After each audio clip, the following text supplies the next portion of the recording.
नमस्कार जय जगन्नाथ चलते आपंकर HRMS से प्रॉपर्टी स्टेटमेंट देवा तेणु प्रथम आप गूगल कि क्रोम जातु गूगल कि क्रोम आप HRMS ओडिशा टाइप करूँ HRMS ओडिशा टाइप पर आपण मैंने देखु ये आसो लॉगिन पेज रे आपणकर देखा प्रॉपर्टी स्टेटमेंट आपणकर कौटी देवे please submitted your annual property statement 2024 until 31/1/2025 सुधा आपण मानकर देवे ए लेटर देखुन डाउनलोड हो गला लिखा क्लियरली आपणकर सब सब्जेक्ट रे submission of property statement for the year 2024 आज 1/1/2024 टू 31/12/2024 अर्थात जनवरी टू डिसेम्बर 31 पर्यंत आपणकर 2024 प्रॉपर्टी स्टेटमेंट देवे एथिरे लिखा the undersign is the directed to set for the principle outlined under the Odisha government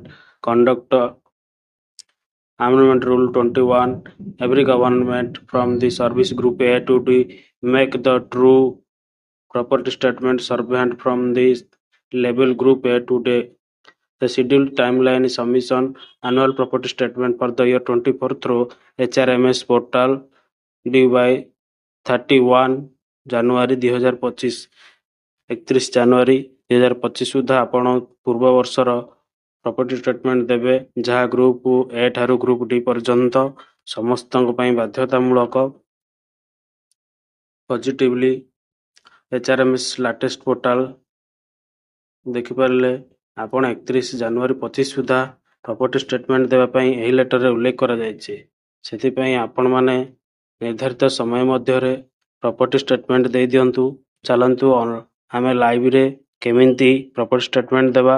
प्रथमे आपण HRMS पोर्टल को जाई ओडिशा को जाई लॉगिन करंतु आईडी पासवर्ड एवं कैप्चा कोड दियंतु।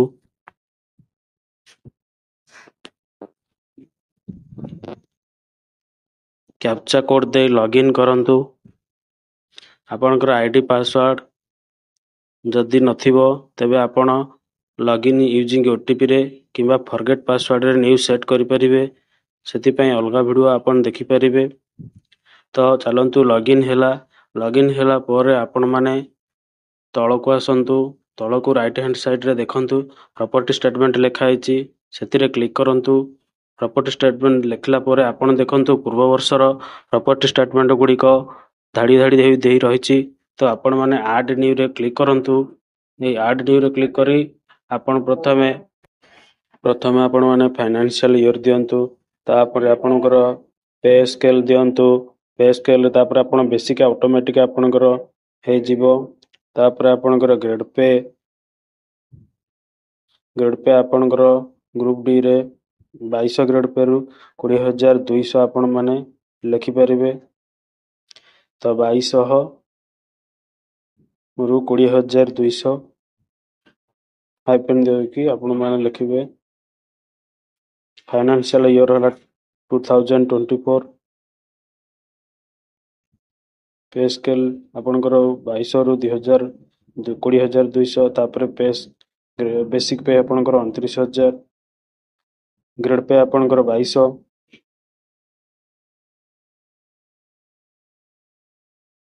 तापर आपण फ्रॉम कोठु लिखिबे ना आपण कैलेंडर जाई 1 जनवरी 2024 रु 31 डिसेंबर 2024 कैलेंडर क्लिक करके आपण सेटिंग करिवे। 31 जनवरी 2024 से भली आपणकर फॉर्म टाइप रे आपणकर आसी जाउची फॉर्म सबमिशन कर सारी आपण माने कॉपी फॉर्म कर देबे। 2023 रा देखंतु मु कॉपी मार देली ओके कर देली।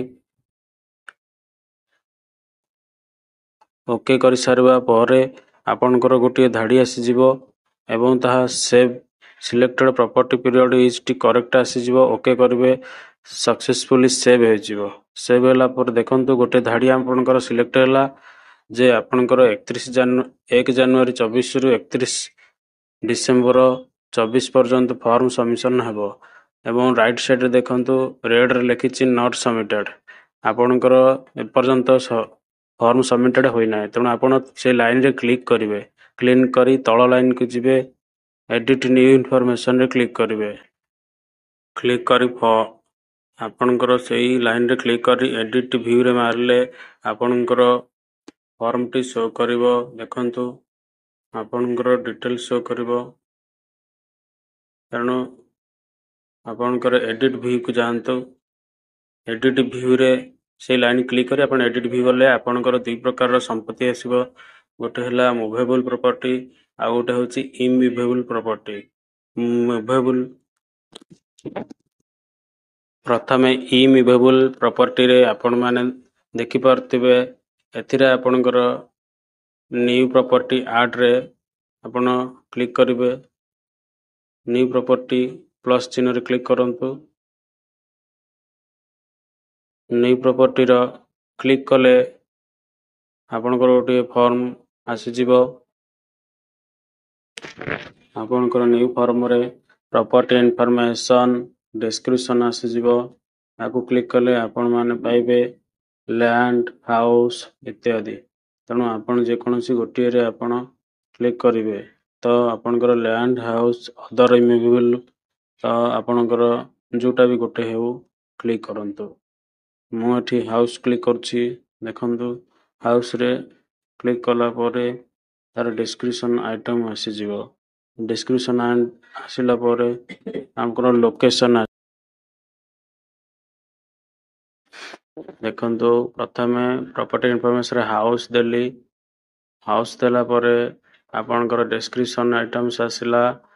ଡେସ୍କ୍ରିପସନ୍ ଆଇଟମ୍ ଆପଣ ଅପସନ୍ ଅଛି, ଛାଡ଼ି ବି ପାରିବେ। ଲୋକେସନ୍ରେ ଆପଣ ଦେବେ ଗାଁର ନାଁ ପରିବର୍ତ୍ତେ ତାପରେ ଆପଣଙ୍କର ଆସିବ ଏରିଆ। ଆପଣ ବ୍ଲକ୍ ଏରିଆ ଦେଇପାରନ୍ତି କିମ୍ବା ଗାଁ ନାଁ ବି ଲେଖିପାରନ୍ତି। ଏରିଆ ପରେ ଆପଣଙ୍କର ଆସିଗଲା, ଦେଖନ୍ତୁ କ'ଣ ଆସୁଛି, ଲ୍ୟାଣ୍ଡ ଆସୁଛି। ଆପଣଙ୍କର ହାଉସ୍ ହୋମ୍ ଲେଖିଲେ ହୋମ୍ ଲ୍ୟାଣ୍ଡ, ହୋମ୍ ପର୍ପୋଜ ଲେଖିଲେ କି ହୋମ୍ ପରଚେଜ ଲେଖା ହେଇଛି, ହୋମ୍ ପର୍ପୋଜ ଲେଖନ୍ତୁ ହାଉସ୍ଟା। ନେଚର ଅଫ୍ ଲ୍ୟାଣ୍ଡରେ ଆପଣ ହୋମ୍ ପର୍ପୋଜ ଲେଖିଲେ ଏକ୍ସଟେଣ୍ଡ ଇଣ୍ଟରେଷ୍ଟ ଲେଖିପାରନ୍ତି କିମ୍ବା ନ ଲେଖିପାରନ୍ତି। ତାପରେ ଆପଣଙ୍କର ନେମ୍ ଅଫ୍ ଆସେଷ୍ଟ ୱାଚ୍ କାହା ନାଁରେ ଥିଲା ଲେଖିବେ। ଦେଖନ୍ତୁ ତାପରେ ଅଛି ଆପଣଙ୍କର କେତେ ପଇସା ବୋଲି ଲେଖିପାରିବେ। ଭ୍ୟାଲ୍ୟୁଟା କେତେ ଅଛି ଲେଖିପାରିବେ। ସେଇ ଭ୍ୟାଲ୍ୟୁଟା ପୁଣି କାହା ନାଁରେ ଅଛି ଆପଣ ଲେଖିପାରିବେ। ପ୍ୟାରେଣ୍ଟାଲ୍, ମ୍ୟାଟର୍ନାଲ୍, ଅଦର, ଚାଇଲ୍ଡ, ୱାଇଫ୍, ମୁଁ ଲେଖିଦେଲି ମୋର ସେଲ୍ଫ। ତ ଆପଣଙ୍କର ହୁଜ୍ ନେମ୍ରେ ଆସେଷ୍ଟରେ ସେଲ୍ଫ ପକାଇଦେଲେ।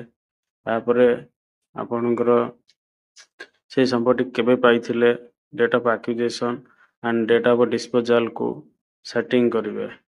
ଏହା କରିସାରିଲା ପରେ ରିମାର୍କରେ ଆପଣ ଲେଖିପାରିବେ it is the joint property of brothers. Joint property of among brothers. ତ ଆପଣମାନେ ଯେକୌଣସି ଗୋଟିଏ ଅପସନ୍ ନିଜ ଇଚ୍ଛାରେ ଲେଖିପାରିବେ, ସେମିତି କିଛି ବାଧ୍ୟତାମୂଳକ ନାହିଁ। ତାପରେ ଆପଣ ଗ୍ରୀନ୍ ଟିକରେ ତଳେ ଟିକ୍ ମାରନ୍ତୁ, ଯାହାକି ଆପଣଙ୍କର ସେଭ୍ ହେଇଯିବ। ସେଭ୍ ଅପସନ୍କୁ ମାରନ୍ତୁ। ୟେସ୍, ସେଭ୍ ମାରିଲା ପରେ ଦେଖନ୍ତୁ ଏହା ଗୋଟିଏ ଧାଡ଼ି ହୋଇ ଆପଣଙ୍କର ପ୍ରପର୍ଟିରେ ରହିଯିବ।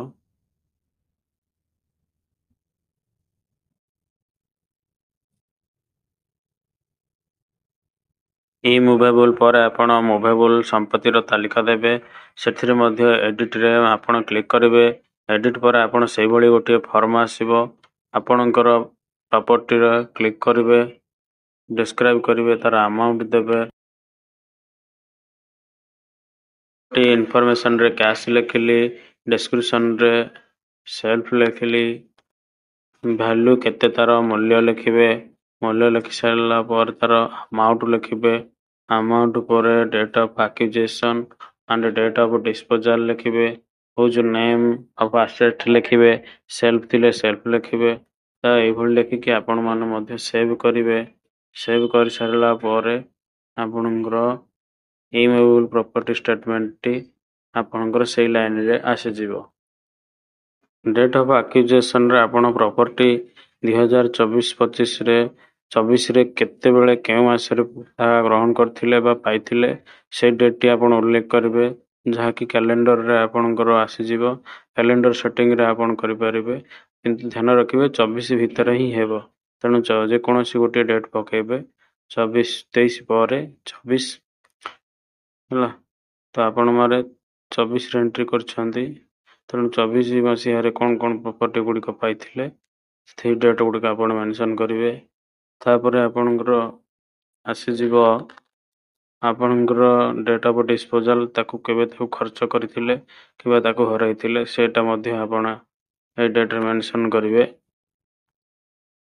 ରିମାର୍କରେ ଆପଣମାନେ ଯାହା ବି ଲେଖିପାରିବେ, ତ ମୁଁ ଏଠି ଲେଖିଲି ରିମାର୍କରେ କ୍ୟାଶ୍ ହେଇଛି ଭାରିଏବୁଲ୍ ବୋଲେ ପଇସା ଆସିବ ଯିବ, ତେଣୁ କ୍ୟାଶ୍ ହେଇଛି ଭାରିଏବୁଲ୍ ଆପଣମାନେ ଲେଖିବେ ଏବଂ ତଳେ ଯାଇ ସେଭ୍ କରିବେ।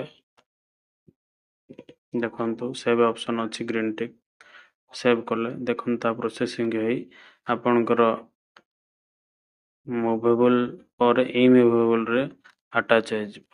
ଏଇସବୁ କରିସାରିଲା ପରେ ଆପଣମାନେ ପ୍ରପର୍ଟିକୁ ତଳେ ରେଡ଼୍ରେ ଲେଖା ହେଇଛି ଦେଖନ୍ତୁ, once the property is submitted ଏଠି କ୍ୟାନ୍ ନଟ୍ ବି ଏଡ଼ିବୁଲ୍। ତେଣୁ ଆପଣ ଥରେ ସବମିଟ୍ କଲେ ତାକୁ ଏଡ଼ିଟ୍ ଆଉ କରିପାରିବେ ନାହିଁ। ତେଣୁ ଆପଣଙ୍କର ଯେଉଁ ପ୍ରପର୍ଟି ଷ୍ଟେଟମେଣ୍ଟ ଗୁଡ଼ିକ ଦେବାର ଅଛି ତାକୁ ନିର୍ଭୁଲ ଭାବରେ ସଠିକ୍ ଭାବରେ ଦିଅନ୍ତୁ। ପରିଶେଷରେ ଆପଣ ଯାଇ ସବମିଟ୍ କରିବେ।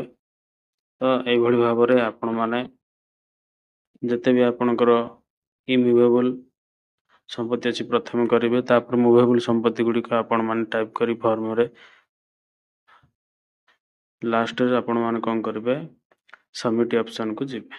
ଭଲ ଭାବରେ ଧ୍ୟାନ ରଖି ସବମିଟ୍ କରିବେ। ସବମିଟ୍ ପରେ ଆପଣଙ୍କର ଏଡ଼ିଟ୍ ହେଇପାରିବ ନାହିଁ। ଦେଖନ୍ତୁ ପୂର୍ବ ବର୍ଷର ସମ୍ପତ୍ତି ସହ ଏ ବର୍ଷର ସମ୍ପତ୍ତି ମଧ୍ୟ ଯୋଡ଼ି ହେଇଗଲା। ତେଣୁ ଶେଷକୁ ଆପଣଙ୍କର ସବମିଟ୍ ଅଛି।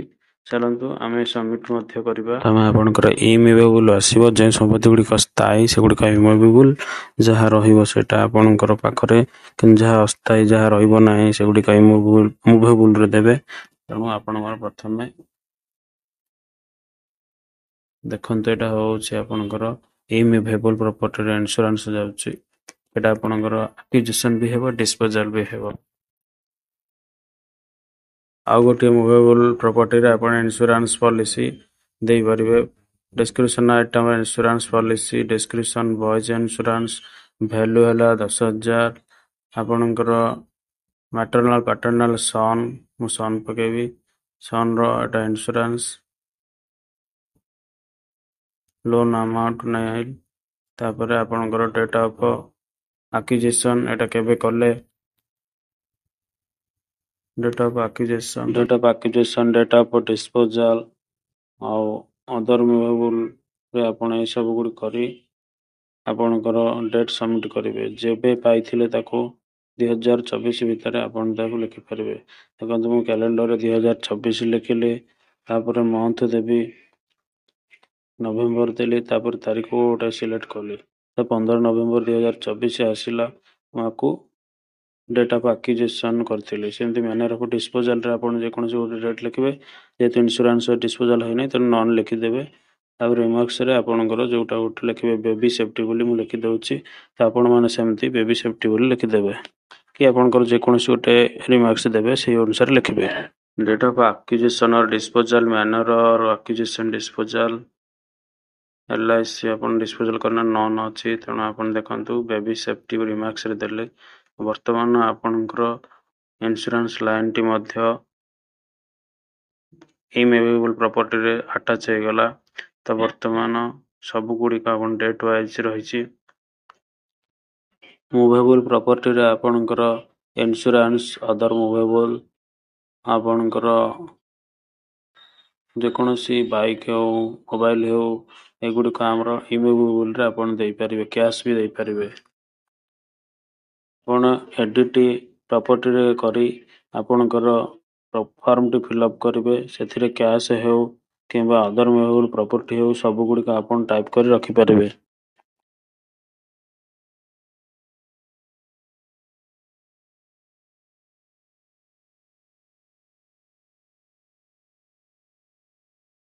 ମାରିଲା ପରେ ଆପଣଙ୍କର ଓକେ ଅପସନ୍ ଆସିବ। ଓକେ ରେ ଆପଣ କ୍ଲିକ୍ କରିବେ। ଓକେ ରେ କ୍ଲିକ୍ କଲେ ଆପଣଙ୍କର ଦେଖନ୍ତୁ ପ୍ରପର୍ଟି ଷ୍ଟେଟମେଣ୍ଟଟି ଲେଖିଛି once property is submitted it is can not be editable. ତେଣୁ ଆପଣମାନେ ପ୍ରଥମେ ଭଲ ଭାବରେ ଏଡ଼ିଟ୍ କରନ୍ତୁ, ତାପରେ ଲାଷ୍ଟକୁ ଆପଣ ସବମିଟ୍ କରିବେ।